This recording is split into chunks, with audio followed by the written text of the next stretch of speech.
very refined being. Very refined.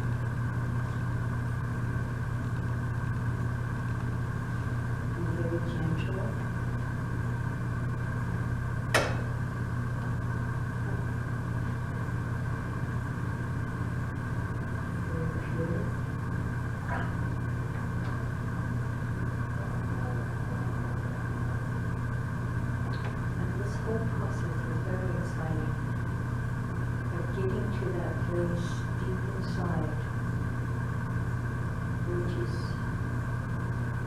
Uncontaminated by thoughts, fears, desires, conditioning, all mind stuff, all from the mind, all ideas. Below that, and the very substrate being is very silent, very, very quiet. Very beautiful. It's the kind of feeling you might be having right now as we meditate. And enter into that silence. One of these Zen masters, Doctor, who used this word,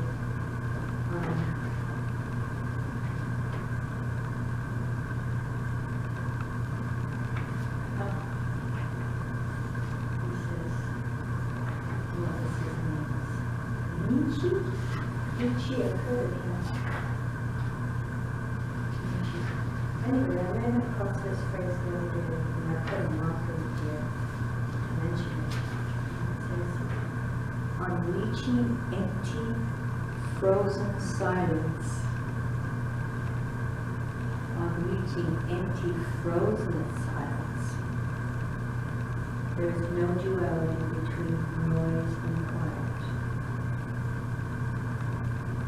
Even when it comes to extraordinary words, marvelous statements, unique acts, and absolute perspectives, you just level them in one measure. Ultimately, they have no right or wrong. It's all in how we use them.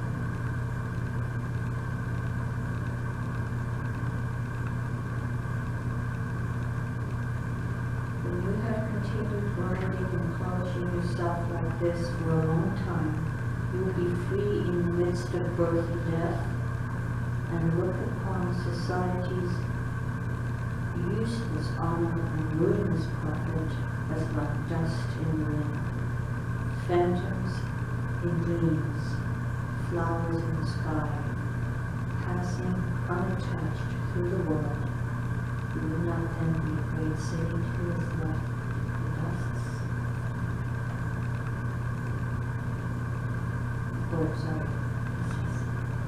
Passing unattached through the world, would you not then be a great saint who has left the dusts?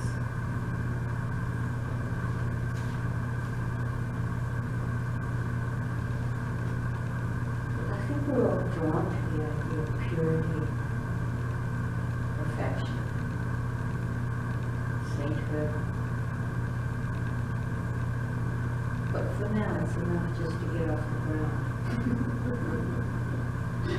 Never mind flying high in the sky, But I like what he said about frozen silence. It sounds cold, frozen.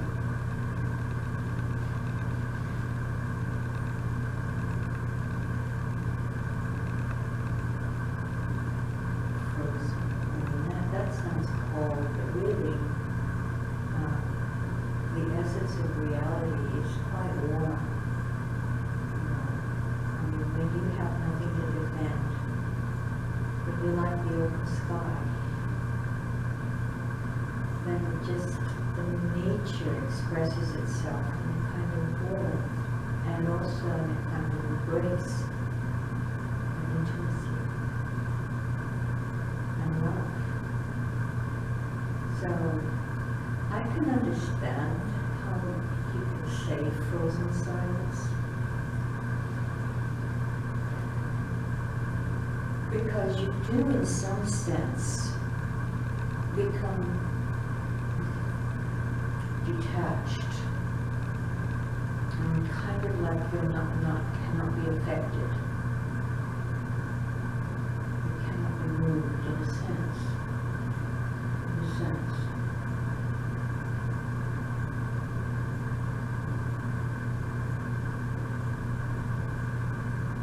And it's these people that have the most incredible power, that they can take out this sort of discrimination and just slash you to bits. Mr. Raman Maharshi here, I should call him Mr. Sacrilegious, it's not right. He's a powerful Yoni, a Yoni master, a man of knowledge, deep man of wisdom, unaffected. And I kind of know now as I move on the path what really it has to be like to be unaffected. Meaning, not only do you not react outwardly, that's easy.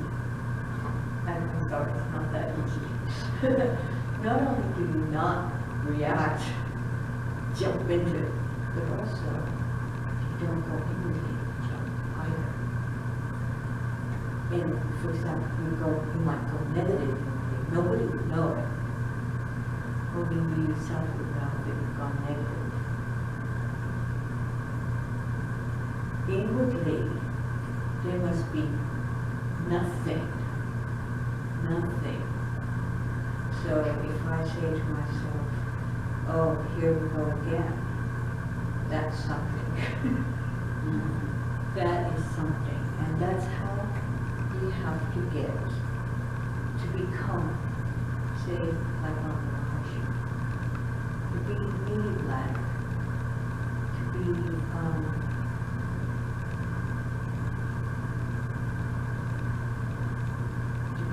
still. So this takes a lot of application, a lot of going through stuff actually. And the only real ingredient you need is to come up to the plate. Come up to the plate, take it on. And granted it's not easy, but just on the other side of going through stuff is a bliss, is an attenuation of egoic tendency. The egoic tendency shrinks. It shrinks. And this goes on underneath the surface as you go through stuff. And then just when that shrinks, then in pours universal love, universal acceptance, universal surrender, universal wisdom and clarity, and sobriety.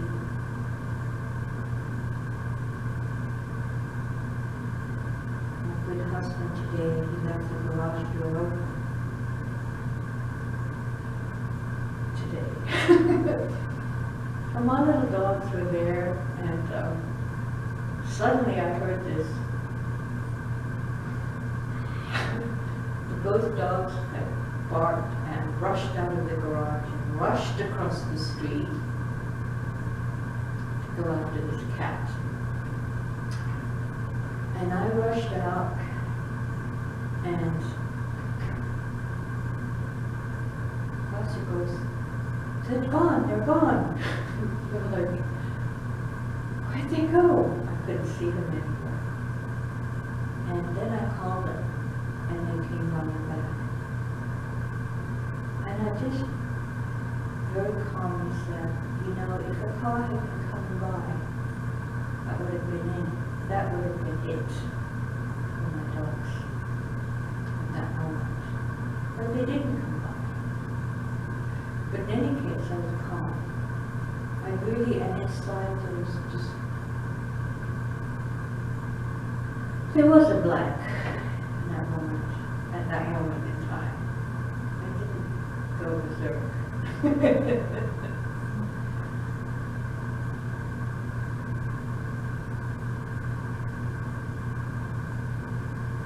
Perhaps because it was such a shock. No, I don't think so. I was brought to that point from all that was going on previous during the morning. So by the time the dogs dashed out, I was already in that state of peace.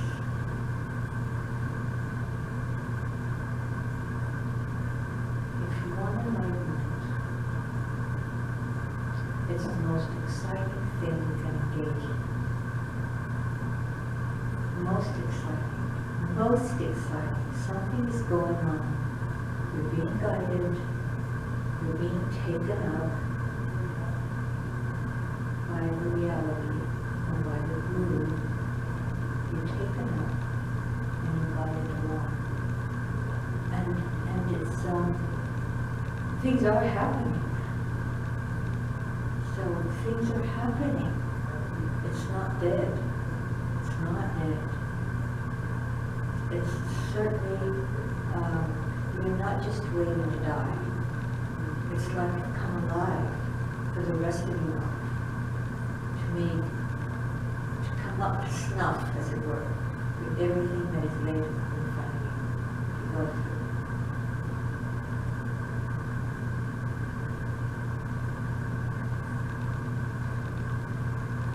It's very exciting. I don't know what I'm saying. This is amazing. I mean, but I was always excited about this process. When I first started with Mama, I would be just like so excited. Like, what's the next horror coming down the road? What's the next bag? I'd be like that, honest. I'd be like that. I'd be like, oh my gosh. Of course, the rubber had not hit the road yet. That was just in the beginning. But then when you come up against something that you hold dear, or something that you need to work out, this is most fascinating. The Taoists, Chinese, believe that whoever surrounds you, you have to deal. That's where the rubber's meeting the road, and this is from past lives. That's why these people are close to you, so that you can work it out. It's a very useful notion, and I'm beginning to believe it. I'm beginning to believe that there is a purpose. Like my friend Ning says, you're working out, you owe them. You karmically owe these people. So you've got to pay them back for what you did before. You've got to pay them back, you've got to give them, you've got to make amends, as it were, with them. And then I wrote back and said to her, yes, and what great benefit to get out of it, that you yourself are spiritually growing at the same time as you're paying back. You're actually gaining. You're actually gaining. So it's a great benefit for you to be up against it, as it were. Benefit. When the egoic sense attenuates, it shrinks, then you can have the outpouring or the inpouring of reality.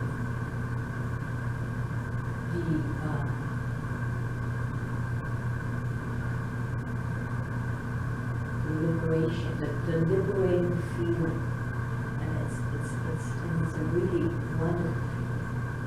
I talked about it last Sunday actually. There's always something going on, and it doesn't stay the same. So no matter how not good it feels at the moment, it will get better very soon. Because it's just like everything I've experienced all along the last 30 or 40 years, is that you have a hard time a little bit as you're coming to the peak of that experience, and then you pass over, and it's just bliss after that. It's happy after that. It's peace after that. Peace and stillness. But something's always happening. I should hope that something is always happening in your lives. Good, because that's really, when you're here, when you come here, as I went to Ramana and Ashtanovi, it's like you're on the fast track. Things get speeded up, things start to happen, and it's all designed to bring you around to finding out who you really are.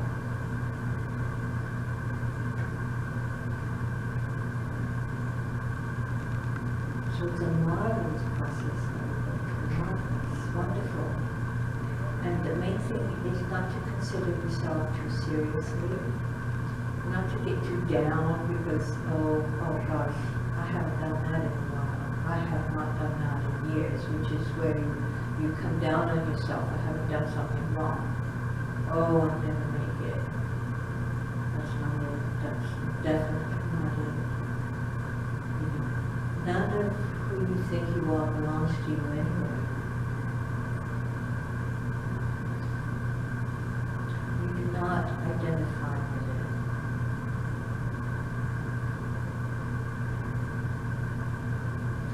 So I'm going to play a Ramana Maharshi video. I think probably that's the best expression that we have in this 20th century, 21st century, 20th century, of truth coming through the teaching. It was very good. And he had all kinds of ways to get people liberated. He'd pit one person against another. He would get the head of the ashram, the head of the ashram. And this guy would be tough as nails, mean. And then he'd get one of his disciples. They were all his disciples, but he'd get another one that was more gentle and more, but yet he was a true devotee. Anything for the master. Anything. He would do anything. He was just totally devoted to Rama. So take him, then they pit the two of them together. And the fur would fly. It would just like, and then of course he was just like innocent Rama. You would watch what went on. All the purpose of which was get one to disidentify ego. Because whenever you're up against something,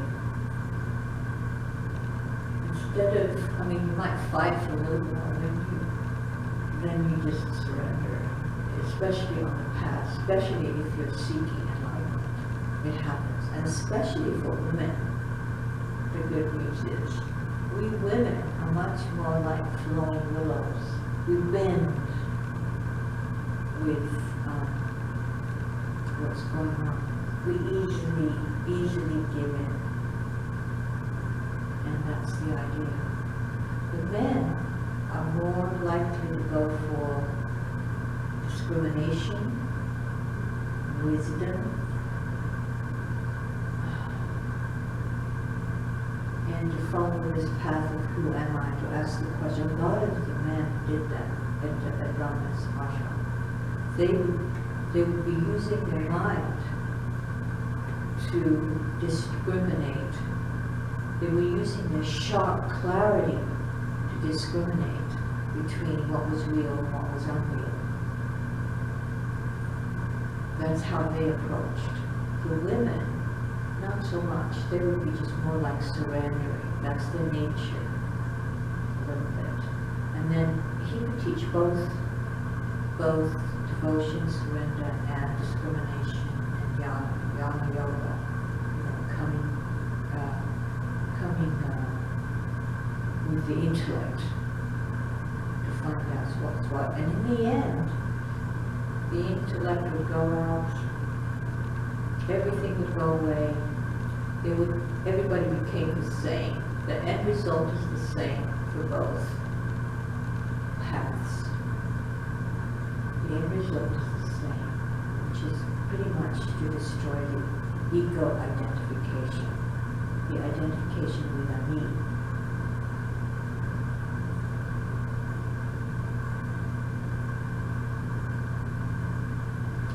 So let me play.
Here and now.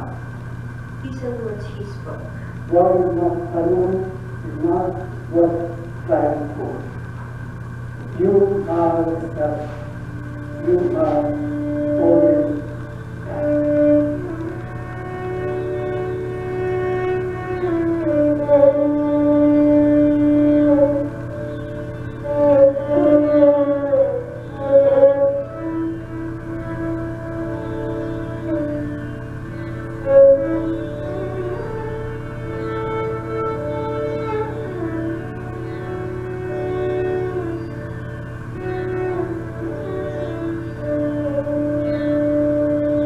Meditation is your true nature. You call it meditation now because there are thoughts distracting you.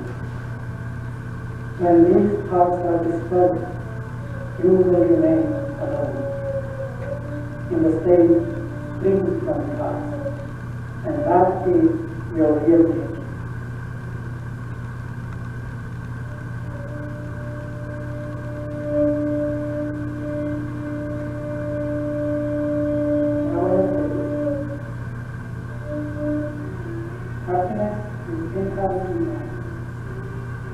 And is not due to external cause. One must realize this fact in order to open a source of unheard happiness. All spiritual scriptures are meant to make man retrace his steps to his original source. He need not gain anything. He must only give up his false ideas useless efficiency. Instead of doing it, he tries to catch hold of something plain and mystic, because he believes that his happiness lies elsewhere. You impose limitations on your true nature of infinite being, and then read that you are but the final truth. Can you take up this or that practice to transcend the non-existent limitations? But if your practice itself assumes the existence of the limitations, how can it help you to transcend them?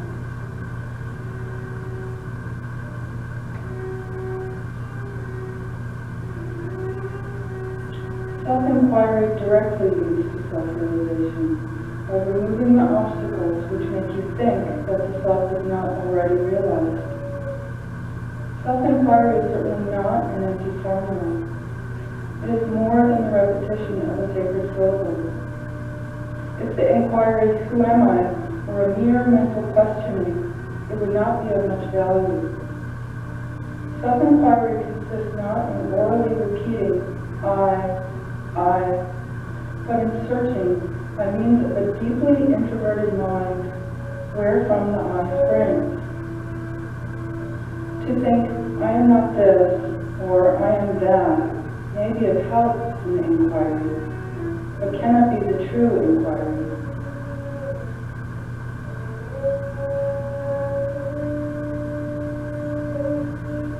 Self-inquiry can reveal the truth that neither the ego nor the mind really exists, and enable one to realize the pure, undifferentiated being of the self, or the absolute.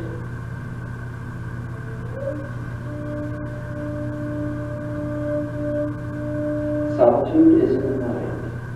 One might be in the thick of the world and maintain serenity of mind. Such a one is in solitude. Another may stay in the forest, but still be unable to control his mind. He cannot be said to be in solitude. Solitude is a function of the mind.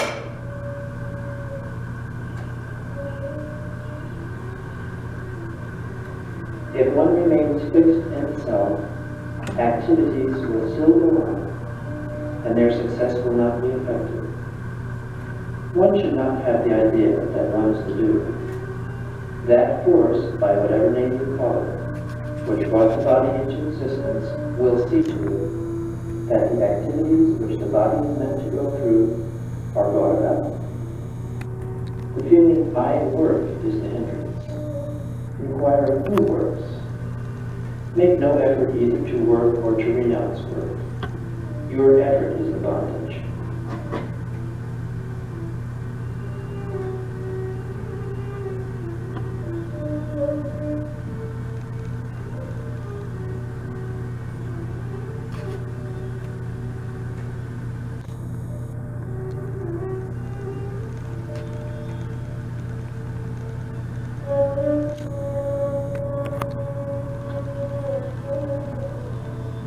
Call it by any name, God, self, the heart, or the seat of consciousness.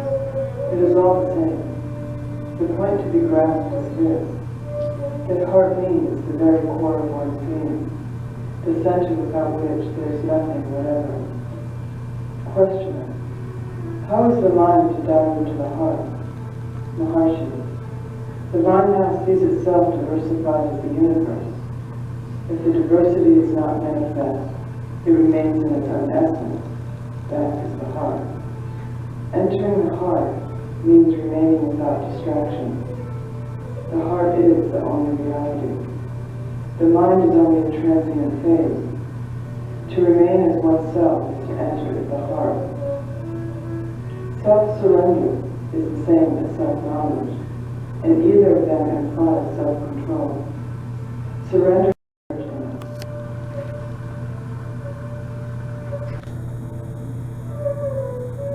Mind is a wonderful force inherent in the self. That which rises in this body as I is the mind. It's the mind which is the instrument of knowledge and is the basis of all activity subsides, the perception of the world as an objective reality ceases. Investigate what the mind is, and it will disappear.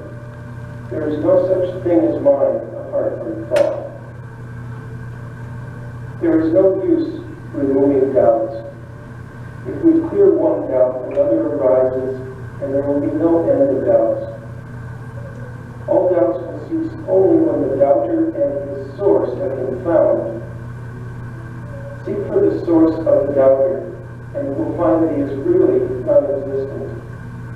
Doubters ceasing, doubts will cease.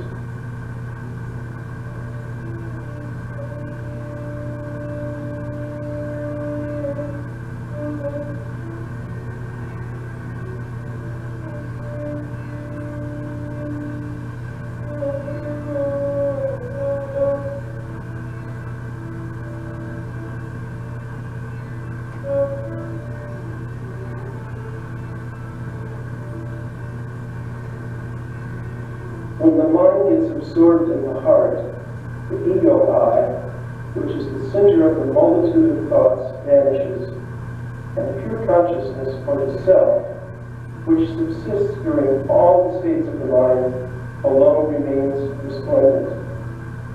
It is this state where there is not the slightest trace of the I thought that is the true being of oneself.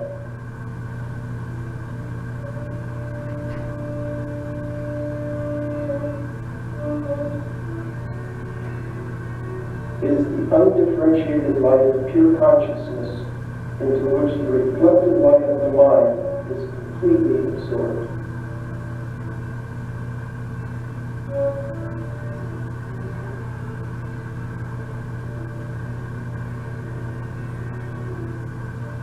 There are neither good nor bad qualities in the self. The self is free from all quality. If there is unity, there will also be duality.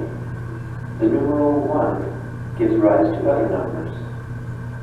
The truth is neither 1 nor 2. It is as it is. A visitor asked, when an endeavor is made to lead the right life and to concentrate thought on the self, there is often a downfall and break. What is to be done? Ramana replied, it will come all right in the end. There is the steady impulse of your determination that sets you on your feet again after every downfall and breakdown. Gradually the obstacles are all overcome and your current becomes stronger. Everything comes right in the end. Steady determination is what is required.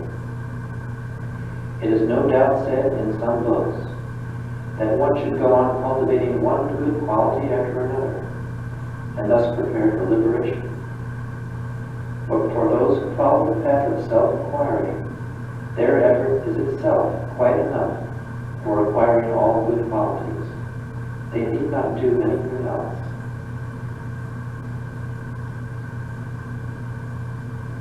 Ramana sat in a modest hall, available day and night to answer questions from sincere seekers. His only possessions were a loincloth and a towel. He never asked anything from anyone.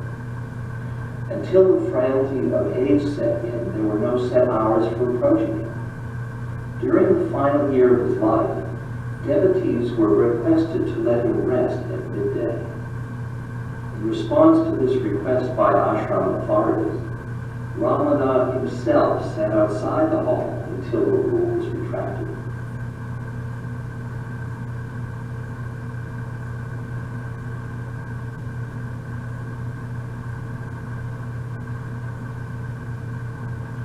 Reality being yourself, there is nothing for you to realize.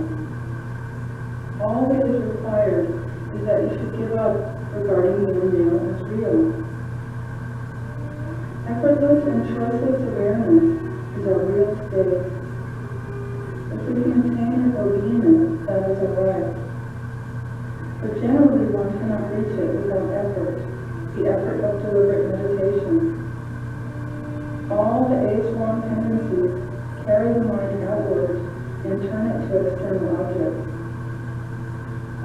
such thoughts have to be given up and the mind turned inward.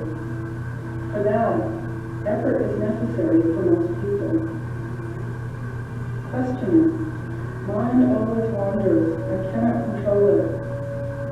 Maharshi, it is the nature of the mind to wander. You are not the mind. The mind springs up and sinks down. It is impermanent, transitory, whereas you are eternal.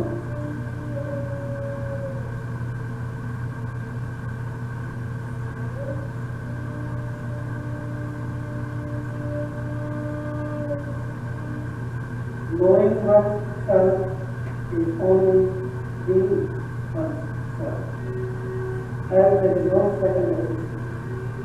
This is self-realization. The state we call realization is simply being oneself, not knowing anything or becoming. If one has realized, it is that which alone is, and which alone has always been. We cannot describe that state. We can only be that. Still, it is one that repeats the simple truth. There should come into being so many individuals, things, matters, and disputes among them. All conditions. All. On April 14, 1950, his physical end was apparent. The last photo of Ramana was by the French photographer Henri Cartier-Bresson, taken just 10 days before the Maharshi left the body. In the evening, as devotees sat on the terrace outside the room built specially for his convenience during his last illness, they spontaneously began to sing the refrain to one of his stirring hymns to Arunachala. On hearing it, Ramana's eyes opened and shone. He gave a brief smile and indescribable tenderness. From the outer corner of his eyes, tears of bliss rolled down. One more deep breath, and no more.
In this day and age, we do not appreciate that.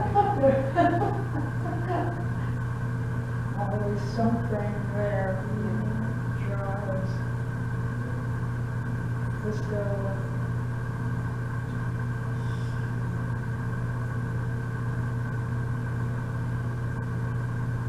He was very powerful. And he's not dead.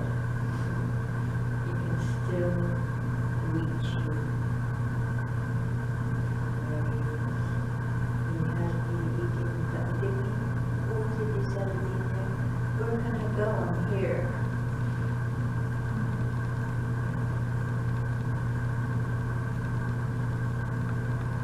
It's interesting. One of his devotees was going to die.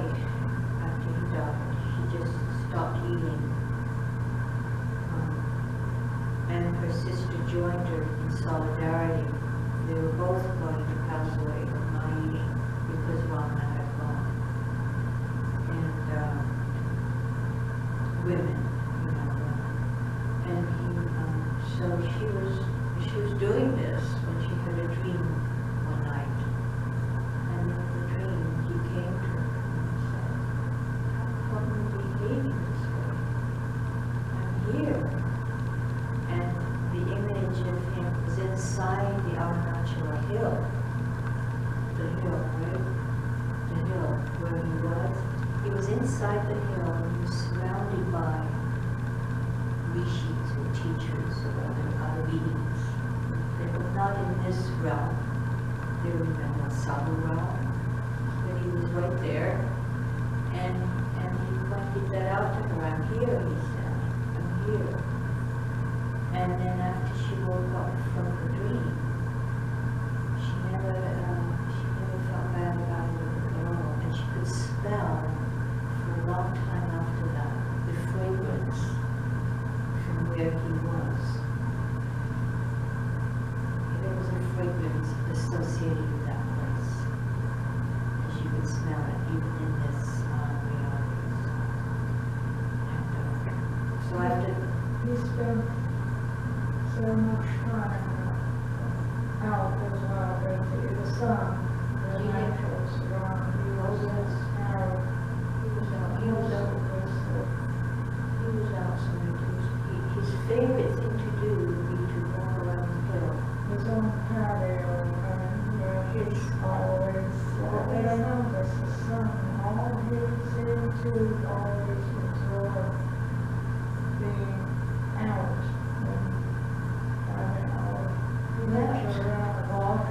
Walking, he'd be walking all around the hill. They say that, or he says, he's been to every spot on that hill. I mean, it's not a hill, it's a mountain. I mean, it's quite big. That there hasn't been one spot that his foot hasn't gone and touched. It was a very holy mountain. And I've been there, and I can attest to the fact that it was extremely holy. I'd be walking, this fellow came, and I just wanted to find the inner path to go around the hill. But it was like, I just wanted to find the start of this path to go around the hill. And because it was midday, it was 11 o'clock or something in the morning during the day, very hot. And I was not about humid hot, unbearably hot. And this fellow turned up, well, he's this Westerner, and he was like, "Let me show you the inner, let me take you on the inner path." And I said, "It's just too hot." And so he devised a hat for me, which had water underneath the plantain leaf. And he gave me his sandals. He gave me different, because I wasn't prepared to be walking. He gave me sandals. And essentially, I had to go with him. And as I walked, in spite of the tremendous heat, I was transcending. I was going into the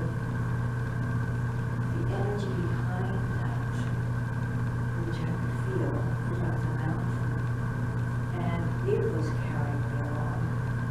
I was absorbed in that as I went on, and I wasn't focused on the heat, because that inner force, that deeper reality was stronger. It was very, very strong. So, I guess what I really want you to know is there's so much more than meets the eye in this realm that we're in. That's why next chance you get, you will go to the desert so you can feel the power of the desert. Joshua Tree. And that's what Rama used to do. He wanted us to know that there was something more. With myopic, like blinders on, and we couldn't see more than that. He wanted us to feel and to know that this world is vaster than we imagined. And he did manage to do that. He did manage to do that. Any questions? This is a good, every time I pray this, it's like, it takes you there to the truth. What he was saying, that your love is eternal, and that your being is really the being. It's not a separate being. There is no separation.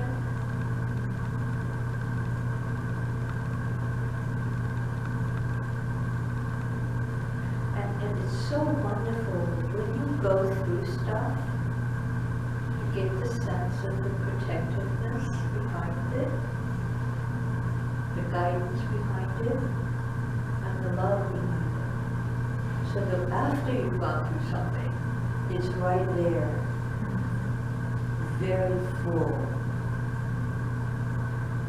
Almost you, and your mind can say, well, gee, thank you for being there. It's kind of like this vibe is like an appreciation for what you've had to go through. An appreciation, like a pat on the back. You did it. and it comes out like a really beautiful force, a really beautiful force. I say force, it's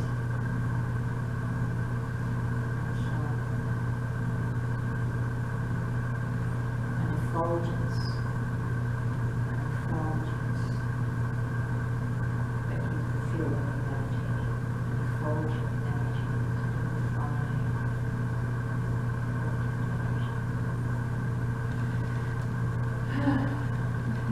So this is really good. So if you have any questions, we can end Satsang here.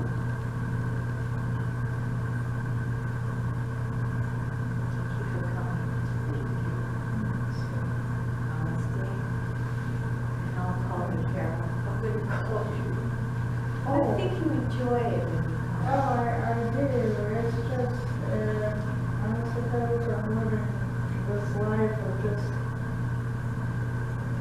enjoying the day, solitude. You enjoy the Maybe too solitude. much. Well, no, if you feel that that's what you like, you should only be here if you enjoy it. I know. But it's available. Yes. It's available right here at Sun Lakes. It is. Thank you. You have a nice Easter. Thank you, and we'll see you next Wednesday. Wednesday. No Sunday. Have a nice Easter. Yes. I always go on peace, always in Right. always in peace, I thank you. Are you going to have a nice Easter? Yes. Well, here's what I'm going to do. I'm just giving a very gentle call. Yes. No, I understand. I'm very pleased at it. Put on the pants, the whole. Yeah, just leave get- my 2 pounds, all. I know. I know. The little babies. But this was an exceptional, It is. thing. It is. Yeah. do it to see. I haven't seen that. I've been back and forth here for 2 years, so you've been trying. I've played it, but I don't think necessarily you would have gotten that particular one. But I've played it before. If you just watch the man's face, that's just the face. Just the face. That's I mean, just the really, it face. is. That's all we need. Thank you.